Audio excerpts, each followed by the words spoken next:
first guy that was like, it's a big guy that is very agile. And you got to be a better athlete to a certain extent than the receiver because the receiver knows where he's going. The corner doesn't. And it does help if you've got a corner who is willing to go get involved in run support. It's like having an extra guy on the field when you have a guy who isn't just willing but anxious to go track down the ball carrier and put him on the ground. Yeah, agreed, right? I mean, it just makes your defense overall better, right? It can't always just be coverage. Of course, that's the main thing for these guys, but with all the screens and the speed sweeps and stuff like that to the receivers, right? These DBs got to tackle or they're going to watch Tyreek Hill go up the sideline for a 70-yard touchdown. And to your point, that's the beauty of the DB thing, right? It is a little bit about, hey, what do we need? We got two smaller corners. All right, we need a bigger one to match up with T. Higgins or whatever. Oh, wait, we need a smaller, quicker one to match up with Tyreek Hill and Jalen Waddle and that type of guy. So it is a little bit of flavor of the month, what you need that way, who you're going to match them up with. And like you said, it's an incredibly important position. But let me just start off with the guy we just saw there with our man Connor Rogers from NBC Sports. That guy right there, Devon Witherspoon, Mike, it's my new man crush in the world. I mean, Connor Rogers wasn't understating it. It is like arguably the most fun film I've ever watched from a DB in my life. Now, you talk about rockets up your ass. The guy's got 3 of them. I mean, it's phenomenal. The coverage skills are off the charts good. His quickness, his ability to accelerate. He's twitchy as hell. He can play the ball. And then nobody told him he's 180 pounds. He thinks he's 280 pounds. So, I mean, when he comes up to hit you, or even with bigger receivers trying to catch 50-50 balls, he's extremely strong and physical for his size. So, this is a guy that, yeah, Mike, can play outside corner. Oh, wait, I got to cover Jalen Waddle in the slot here? No problem, coach. Oh, wait, I'm in the slot and they're running the ball over here at me? Okay, don't worry, I can stop the run. He can do it all. It's like what you're saying. There's going to be no weakness about where they can put him, who they can match him up with. He was the number 1 corner in the draft for me, Mike. My new man crush, Devon Witherspoon. But he's not all alone on tier 1. You do have a couple of others that are up there with him. Yes. And let's move on to the second guy then on the list. What gets him in almost the same breath with Devon Witherspoon? We're talking about DJ Turner from Michigan. Yeah, so I'm a little higher, I think, than the rest of the draft community on DJ Turner. He's the guy, Mike, I didn't know anything really about him other than, hey, I knew he was a pretty good player and he ran the fastest time in the combine in the 40, right? That doesn't always translate to meaning you're the best cover guy, but it does in this case, to where he might not. Watch some of this movement, Mike. Watch how it's just like no steps wasted. And, of course, his ability to turn and run, and there's nobody that can. I think, honestly, with pure man-to-man cover skills and hips and smoothness in and out of transition and break and stuff like that, I think he's actually probably a little bit better than Devon Witherspoon. Witherspoon just has that physical element. But I love this guy, Mike. I think I'm a little higher on most. But when you look at this guy, I just go, this is a shutdown island corner. And like you talked about, you got to be faster than these guys that run 4.3. Well, they got a guy here that, is going to be able to run with the Jalen Waddles and the Jamar Chases of the world and run that way and has a physical aspect to his game. Now, he's smaller. Like Witherspoon, it's right around 180 pounds. But the movement skills, the acceleration, the burst, all that, Mike, it's some of the fastest people we've ever seen in football type of movement right there. And that's where I love both of these guys right at the top. I give Witherspoon the advantage, but, man, Turner's cover skills, Mike, and he's getting docked a little bit. I'm sorry, just one more point, because people talk, one thing I've heard and people brought, 50-50 balls and all that. And I want to go, yeah, but I see other guys covering these guys, and they can't even cover them. They're wide open, so there's no 50-50 aspect. It's 100% aspect. He's there, and, okay, Marvin Harrison Jr., who's going to be a top 10 pick for next year. It was great coverage, but he still caught it. People guard that as a negative. I go, no, that's a positive. He's right with them. That guy's good. He's going to make some plays. So I think that's hurt DJ Turner too, Mike, but I like him a lot. I really like him.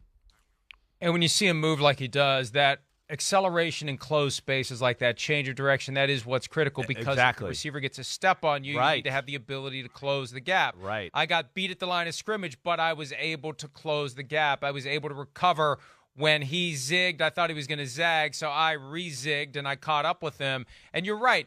50-50, you're at least got a 50-50 chance against some of these freaks of nature who play receiver now. Right. Sometimes 50-50 is the best you can hope for because in other situations it's 80-20, 90-10, or 100-0. Yeah, because these guys are just too good and they're wide open. If you're covering the guy, you're at least that's in the more game, than half you have the a chance battle. to knock the ball away. Right. Yeah. Like, you remember A.J. Terrell, the corner out of Clemson? He came out a few years ago. The draft community they were just eviscerating him because he lit up 3 touchdown passes to Jamar Chase in the national championship game with Joe Burrow, right? Oh, he let up. And, I'm just Jamar Chase. He's the best player in college football. And he was all over him. Like, it was just great catches and uncredible throws. So that's sometimes what I think you got to look at with DBs too. Yeah, it's not going to always be perfect, but their physical ability to stay in the hip pocket of the greatest athletes in the world is ultimately what you want them to do. And this is where Witherspoon and DJ Turner have an incredible ability. I don't know if Turner's going to go as high as I think he is, but Mike, don't be shocked in like another year or two if he's in the best corner in football conversation. Christian Gonzalez from Oregon, also in your tier number 1. He's number 3 on the list. What got him to crash the party with Witherspoon and Turner? Well, I think the consensus is that this is the number 2 corner in the draft, if not the number 1. Certainly the number 1 big corner in the draft. He's 6'1", he's 197, Mike. For his size there, he moves really well. I mean, he's special as far as, his mechanics and his ability to come out of breaks and accelerate. Now, I don't think it's as good as the other 2, obviously. The other 2 can run with anybody. This kid, where some of the shorter jitterbug, make a break, explode out type of receivers, he's going to be okay, but he can't cover him like the other 2. Now, where he does have an advantage is, he's got to cover Mike Evans one-on-one. All right, well, this guy's got the size and the strength to hang in there against Mike Evans, T. Higgins, those type of football players, where he's not going to be as mismatched when there's some bumping down the field for a jump ball. So he's got a great combination of great hips. Of course, he's very fast, and then the size, but just not quite as explosive as those 2 that we just talked about, and I give them just a little advantage because of that aspect of their game. Deonte Banks from Maryland, number 4 on the list. He's in tier 2 for you, 4.35 in the 43rd fastest at this year's Scouting Combine. What do you like about him? Yeah, well, more like another bigger, thicker type corner. Got incredible ball skills, has the makeup speed that you've talked about just a second ago, right? Runs a 4.35, but what's more important, see, with like guys like DJ Turner and Deonte Banks, they run a 1.49 split, Mike, and let me just explain that to people. They're 10-yard split to the point you just broke out again, right? Oh, wait, the guy's beat me. He double moved me.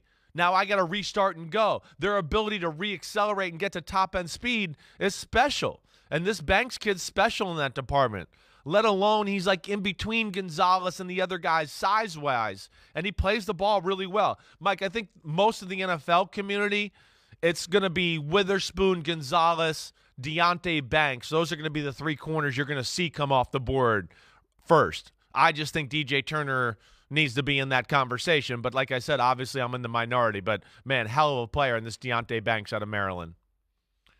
And again, a critical aspect of defense in today's NFL, especially if quarterbacks are going to be given the time and the opportunity to get rid of the football. Roughing the passer, we talked about it last week. That's being emphasized more and more. So the quarterbacks are going to be throwing, and you better have good guys down the field. We talk so much about how important it is to have a great pass rusher. But if they are going to be committed to putting that protective bubble around the quarterback, you better have guys who can cover or at least have a chance, who can turn 90-10 into 50-50. And you're still going to give up yards. You're still going to give up points, but maybe not as many as you would have if you got some good guys tracking down the receivers. I'm surprised that anybody wants to play corner now, right? Well, I'm surprised you can convince guys to do it. At the college, like you bring in a great high school athlete who could be receiver or he could be corner. What kind of Jedi mind trick do you have to put on him to choose to play corner instead of receiver? And I suspect that's been there for years, but I feel like it's probably even harder now than it was in the past. Yeah. You know what happens a lot of times, Mike? That situation figures itself out because the guy who ends up being the DB guy is usually the guy that you're talking about. He's in the receiver line, and he's like, whoa, those balls are hard. Oh, that quarterback throws hard, and he starts dropping them, and they go, you look like you're a DB.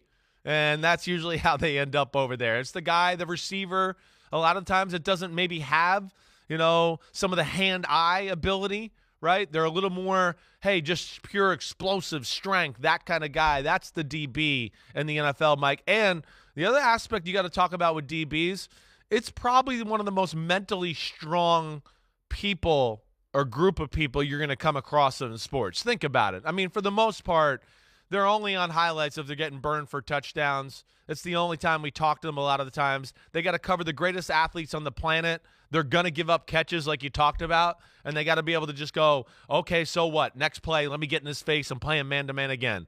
And that's where they're a special entity that way. Hi, I'm Mike Tirico, and thanks for watching. Make sure to hit subscribe for the latest news and highlights from NBC Sports.